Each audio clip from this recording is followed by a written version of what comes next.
Assalamualaikum warahmatullahi wabarakatuh. Halo, perkenalkan saya Salsa Triandani dengan NIM akhir 229 dari Prodi Ilmu Hukum ingin menjelaskan materi yang sudah dijelaskan dari pertemuan awal hingga akhir. Nah, materi pertemuan pertama ini di mana pertemuan pertama kita ditugaskan untuk berdiskusi kelompok tentang bagaimana sih dunia tanpa digital. Nah, tentu saja dunia tanpa digital tentu saja akan terasa cukup sulit jika dirasakan pada era sekarang, di mana kehidupan yang mengalami perkembangan yang sangat pesat. Jika dilihat pada saat pandemi COVID, populasi manusia diselamatkan oleh kemajuan teknologi. Nah, menurut kelompok saya didapatkan 2 poin kesimpulan bahwa adanya pro dan kontra dari perkembangan digital saat ini. Dalam pembahasan kelompok saya, ada tim pro dan kontra. Tim pro menyatakan bahwa hidup tanpa adanya teknologi digital seperti zaman dahulu dapat meningkatkan sosialisasi melalui tatap muka dan pertemuan yang lebih sering. Nah, sikap ini dapat meningkatkan empati, komunikasi, dan kualitas hubungan yang baik. Nah, tanpa adanya gangguan digital ini, individu diperkirakan sedikit yang mengalami stres dan gangguan kecemasan, serta memiliki lebih banyak waktu luang untuk meningkatkan kreativitas dan keterampilan diri yang lebih baik, dan juga mendorong perilaku yang sederhana dan hanya berfokus pada kegiatan dasar dan hubungan dengan alam. Nah, teknologi juga bukan alat yang tidak terpisahkan dari kehidupan saat ini. Justru bagaimana kita dapat memanfaatkan teknologi dengan sebaik mungkin untuk mengembangkan kreativitas dan keterampilan diri kita. Nah, tim kontra menyatakan bahwa perkembangan digital diperlukan untuk hidup, belajar, dan bekerja dalam masyarakat secara digital. Nah, manusia juga perlu nih mengembangkan keterampilan digital untuk beradaptasi dengan teknologi yang semakin maju. Tetapi ada beberapa dampak negatif dari perkembangan teknologi digital untuk manusia. Yang pertama, persebaran informasi yang beredar tidak seluruhnya berisi tentang hal positif. Terdapat hal negatifnya juga seperti radikalisme, penipuan, hoaks, dan lain sebagainya. Nah, yang kedua, perkembangan teknologi dapat juga membuat ketergantungan jika dilakukan secara terus-menerus. Akibatnya, manusia akan susah untuk hidup tanpa teknologi. Nah, selanjutnya dapat juga menyebabkan kerusakan ekosistem alam seperti polusi dan perubahan iklim. Nah, tentu saja yang bisa kita lakukan sebagai manusia yang mau tidak mau harus belajar dan mengikuti perkembangan zaman. Nah, untuk selanjutnya ada materi pertemuan kedua, yaitu membahas revolusi industri 4.0.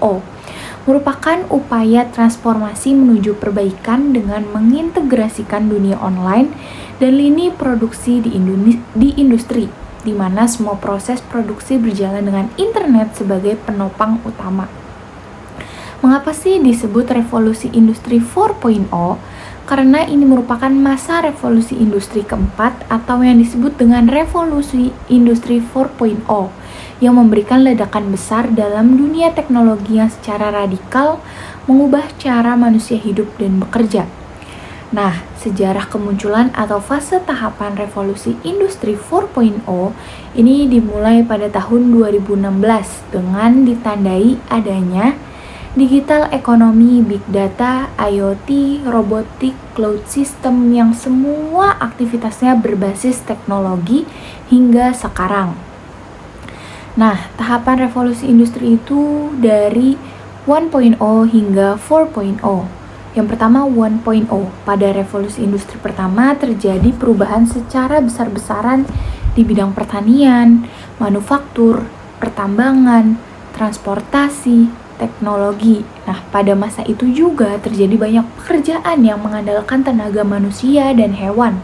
Meskipun memiliki banyak kendala yang cukup besar akibat ketersediaan tenaga-tenaga yang dihasilkan. Setelah adanya revolusi industri 1.0 juga semuanya berubah ketika ditemukannya mesin uap. Jadi penghasilan per kapita negara menjadi 6 kali lipat. Selanjutnya ada revolusi 2.0, di mana revolusi ini terjadi di awal abad ke-19 sampai dengan abad ke-20, ditandai dengan munculnya listrik yang membuat hasil produksi jauh lebih murah daripada sebelumnya. Akan tetapi ada kendala lain yang ditemukan pada masa tersebut, menyangkut masalah dalam proses produksi, yaitu pada bagian proses transportasi. Di tahun 1913 terciptanya sebuah lini produksi yang menggunakan ban berjalan. Penemuan tersebut mengakibatkan produksi mobil yang sebelumnya dirakit oleh banyak orang, kini dapat diproduksi secara massal. Nah, selanjutnya ada revolusi 3.0. Penemuan pada revolusi 3.0 berupa mesin penggerak yang dapat berpikir secara otomatis seperti komputer dan juga robot. Di samping itu, sistem komunikasi juga telah berubah menjadi teknologi digital sehingga penyebaran akses informasi semakin cepat. Nah, hal ini yang membuat revolusi 3.0 memiliki sebutan, yaitu revolusi digital. Nah, selanjutnya revolusi 4.0. Zaman revolusi industri 4.0 adalah tren di dunia industri yang menggabungkan teknologi otomatisasi dengan teknologi siber. Era revolusi industri 4.0 telah menjadi topik perbincangan semua kalangan. Mulai dari pemerintahan, masyarakat, bahkan perusahaan pun berusaha menggerakkan berbagai macam strategi untuk menghadapinya. Nah, ciri-ciri dari masing-masing revolusi industri itu yang pertama ada dari 1.0, yang dimana terjadi di abad 18, ditemukannya alat tenun, adanya mesin uap, teknologi mengalami peningkatan. Nah, yang kedua ada 2.0, di mana produksi massal mobil dan pesawat sebagai alat transportasi. Yang kedua, penemuan arus listrik AC dan DC yang berfungsi dalam pembuatan motor listrik. Nah, yang ketiga, penggunaan telegraf untuk komunikasi jarak jauh. Nah, ciri selanjutnya ada dari 3.0, di mana yang pertama, teknologi komputer, yang kedua akses internet, yang ketiga peralatan elektronik seperti smartphone. Selanjutnya ada dari 4.0, yang dimana konektivitas tinggi, perangkat dan sistem terhubung secara online melalui Internet of Things. Nah, memungkinkan pertukaran data dan informasi secara real time antara perangkat, mesin, dan manusia. Nah, dampak dari revolusi industri 4.0 yang pertama itu memiliki dampak signifikan pada berbagai sektor termasuk manufaktur, logistik, kesehatan, energi, pertanian, dan masih banyak lagi. Ini juga membawa tantangan dan peluang baru seperti perubahan pada lapangan kerja, keamanan siber, privasi data, dan perubahan sosial secara keseluruhan. Nah, selanjutnya materi pertemuan ketiga. Resume dampak positif teknologi pada zaman ini. Teknologi sangat amat pesat seperti games, musik, video, aplikasi, dan sebagainya. Keseharian kita juga tidak bisa lepas dari yang namanya teknologi. Teknologi bukan sesuatu yang mutlak bermanfaat seperti pisau. Teknologi digunakan pada jalan yang benar akan memberikan manfaat. Juga sebaliknya, apabila disalahgunakan akan menimbulkan masalah. Nah, komponen penting ketika masyarakat atau individu ingin memanfaatkan literasi digital dan kemanusiaan serta memanfaatkan dampak positif teknologi. Elemen penting yang pertama itu kultural, yang kedua kognitif, yang ketiga konstruktif, yang keempat komunikatif, kelima kepercayaan diri, keenam kreatif, ketujuh kritis, kedelapan bertanggung jawab secara sosial. Nah, elemen-elemen tersebut dapat membantu dan juga dapat digunakan oleh individu maupun masyarakat sehingga kita semua bisa sama-sama memanfaatkan perkembangan ataupun dampak dari teknologi ini. Nah, dalam era digital ini, kita tidak boleh tutup mata dengan kemajuan teknologi atau gaptek. Kita harus melek akan teknologi yang dapat membantu hidup kita. Pada dasarnya, ilmu perkembangan dan teknologi akan terus berkembang sehingga dapat menggunakan dan memaksimalkan dari perkembangan teknologi yang ada. Dampak kemajuan literasi digital dalam relevansi kehidupan masyarakat itu yang pertama, menyadarkan potensi perkembangan teknologi yang semakin maju dan berubah. Yang kedua, society era di mana hidup berdampingan dan bijak memanfaatkan teknologi. Yang ketiga, perkembangan dan pembelajaran sepanjang hayat sebagai bentuk relevansi dan interaksi kehidupan masyarakat. Yang keempat, teknologi mendukung kemudahan aktivitas sehari-hari. Teknologi tidak dapat lepas dari kehidupan masyarakat. Nah, di era saat ini, era literasi dan digital, di mana di era ini beberapa komponen menjadi penting sehingga semua orang saat ini dituntut untuk memiliki yang pertama, kreativitas, yang kedua, collaboration, ini yang ketiga ada critical thinking dan evaluation. Nah, yang keempat ada cultural and social. Nah, selanjutnya materi pertemuan keempat tentang dampak negatif teknologi. Bahwa di era disrupsi ini, di era perkembangan teknologi saat ini, berbagai macam kondisi mengakibatkan tatanan dan juga pola tingkah laku baru di masyarakat. Yang dulunya tidak ada saat ini menjadi ada, yang dulunya tidak lazim saat ini menjadi lazim. Misalnya, sebelum pandemi, tidak lazim pembelajaran online, tetapi saat ini hampir di seluruh perguruan tinggi ada pembelajaran online yang menjadikan manusia rentan. Nah, 4 dampak negatif teknologi bagi kehidupan manusia. Yang pertama, pelanggaran hak cipta. Yang kedua, kejahatan cyber. Yang ketiga, pornografi atau perjudian dan penipuan. Yang keempat, penyebaran malware dan pencurian data. Selanjutnya, pertemuan 5 membahas tentang Internet of Things. Internet of Things adalah suatu konsep di mana objek tertentu yang punya kemampuan untuk mentransfer data melalui jaringan internet.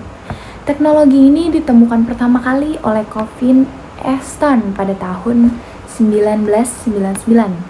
IoT terdiri atas 2 bagian utama, yaitu internet yang mengatur konektivitas dan things yang berarti objek atau perangkat. Things memiliki kemampuan untuk mengumpulkan, menyimpan, dan memproses data yang mengirimkannya ke internet. Nah, elemen utama dalam IoT yaitu yang pertama, perangkat koneksi ke jaringan internet. Yang kedua, cloud data center, tempat untuk menyimpan aplikasi dan database. Yang ketiga, barang fisik yang dilengkapi modul IoT atau gateway dan sensor. Selanjutnya, materi ke-6, mengadakan forum diskusi, membahas Big Data. Big Data apa sih? Big Data pada umumnya merupakan istilah yang diartikan sebagai data yang sangat besar dan kompleks yang tidak dapat dikelola atau capture, store, manage, atau analis dengan software dan tool pemrograman database biasa atau konvensional. Dalam penerapannya, Big Data merujuk kepada volume besar dan kompleks dari beragam jenis data yang dihasilkan dengan cepat dari berbagai sumber. Big Data ini mencakup berbagai jenis data termasuk data terstruktur dan tidak terstruktur, serta data yang dihasilkan dari berbagai sumber seperti media sosial, sensor, perangkat seluler, file log, dan server web. Selanjutnya, materi pertemuan ke-7 itu membahas e-commerce. E-commerce adalah penggunaan internet dan web untuk transaksi bisnis. Secara utuh, e-commerce adalah transaksi komersial yang diaktifkan secara digital di antara organisasi dan individu. E-commerce merupakan perpaduan antara bagaimana sebuah perusahaan itu menjalankan bisnis mereka dan terlibat langsung dengan konsumen. Sedangkan e-bisnis hanya di dalam internal perusahaan, di mana ketika perusahaan menerapkan e-bisnis, maka perusahaan tentu akan bisa memonitor barang kemudian stok. Hal-hal yang ada di dalam perusahaan tersebut, bahwa dalam perusahaan tentu tidak hanya berkutat di internal perusahaan, tetapi ketika perusahaan mulai keluar memasarkan barang yang diproduksi, baik itu barang jasa, maka dia mulai menggunakan e-commerce system. Nah, dilanjut dengan minggu ke-9 tentang pemanfaatan e-commerce dalam kehidupan sehari-hari. Masih suka nggak sih berbelanja online? Karena Belanja online mudah dan bisa dilakukan 24 jam dan hanya tinggal klik, maka barang sudah sampai di depan rumah atau kos. Merupakan sesuatu yang menarik dan menjadi tren baru di dalam dunia bisnis saat ini. Beberapa situs e-commerce seperti Zalora, Blibli, Shopee, Tokopedia yang menawarkan produknya. Bagaimana pengambilan keputusan atau consumer decision process di dalam mengambil keputusan pembelian di barang yang tersedia di dalam e-commerce dipengaruhi dengan dua jenis communication. Yang pertama, online marketing. Dan yang kedua, ada offline marketing. Selanjutnya, pertemuan ke-10 membahas etis dalam bermedia sosial. Ketika berkaitan dengan bagaimana kita diatur dalam melakukan kegiatan, tindakan, dan pengaturan itu lebih banyak dalam diri dalam bentuk internal. Contoh, dalam organisasi ada pengaturan, berarti itu dari dalam organisasi itu sendiri. Tujuannya untuk satu sama lain tidak saling merugikan dan terlibat bisa mendapatkan keuntungan, kesejahteraan, dan sebagainya. Media sosial termasuk etika komunikasi. Mereka yang terlibat dalam komunikasi berpeluang untuk semakin sejahtera. Tujuannya agar tidak terjadi gesekan dan bersinggungan. Dasar dari etika berkomunikasi itu basicnya respect atau menghormati orang lain. Dan tujuan komunikasi itu untuk tujuannya tercapai. Alter ego merupakan penyamaran media. Situasi yang menjadikan seseorang menjadi individu yang merasa bebas dan tidak ada hambatan. Nah, mereka merasa dunia nyata banyak larangan dan banyak aturan, sehingga di sana mereka melakukan sebebas-bebasnya. Dalam konteks literasi digital tidak boleh melakukan itu jika mempunyai niat buruk. Pada dasarnya maupun tidak nampak merupakan perilaku tidak respek atau bersangkutan bersembunyi punya niat buruk. Etika mengatur dari dalam meskipun tidak ada yang mengawasi. Selanjutnya, pertemuan ke-11 membahas tentang pemanfaatan teknologi dengan memanfaatkan fasilitas yang disediakan oleh UNES. Saya mengklaim Canva, Turnitin, Zoom yang terafiliasi dengan UNES.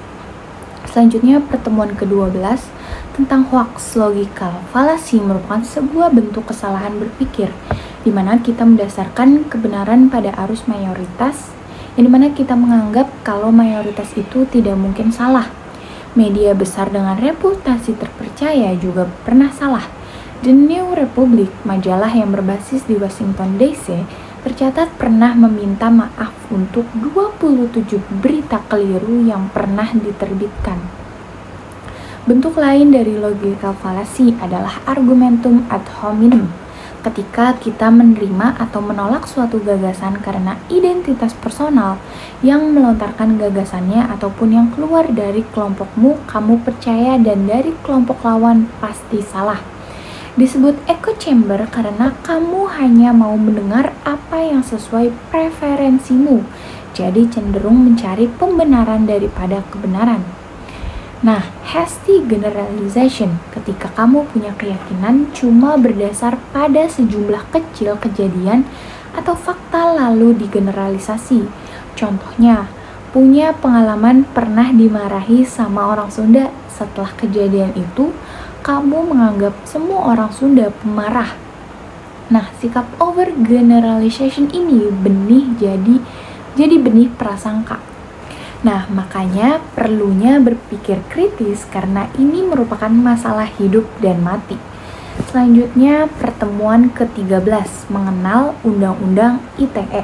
Dalam Undang-Undang Nomor 11 Tahun 2008 tentang Informasi dan Transaksi Elektronik dan Undang-Undang Nomor 19 Tahun 2016 tentang perubahan atas Undang-Undang Nomor 11 Tahun 2008.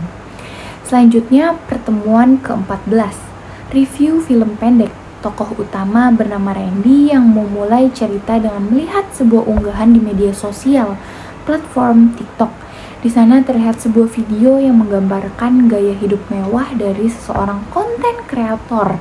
Dan pada akhirnya Randy merasa iri melihat apa yang orang itu pamerkan, seperti mobil mahal, jam tangan, liburan ke tempat-tempat ternama, serta barang bermerek.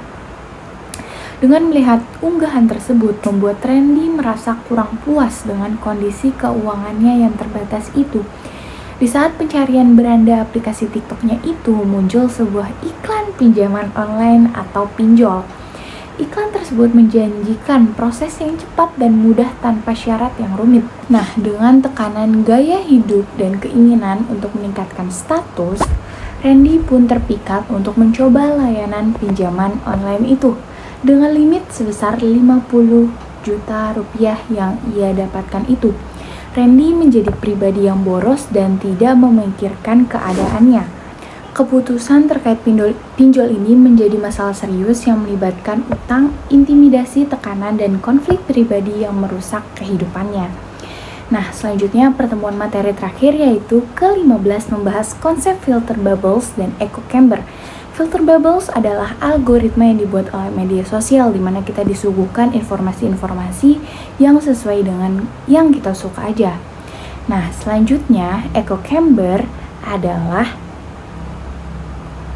suatu lingkungan di mana seseorang hanya menemukan keyakinan atau pendapat yang sesuai dengan keyakinan sendiri, sehingga pandangan mereka semakin kuat dan ide alternatif lain tidak akan dipertimbangkan.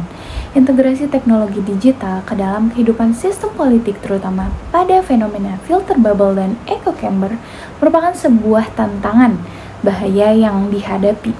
Media digital yang beroperasi dengan basis algoritma menjadi ancaman serius terhadap kualitas demokrasi negara. Nah, sudah sampai akhir penghujung materi. Saya Salsabila Triandani, apabila ada salah kata untuk mohon dimaafkan. Terima kasih. Wassalamualaikum warahmatullahi wabarakatuh.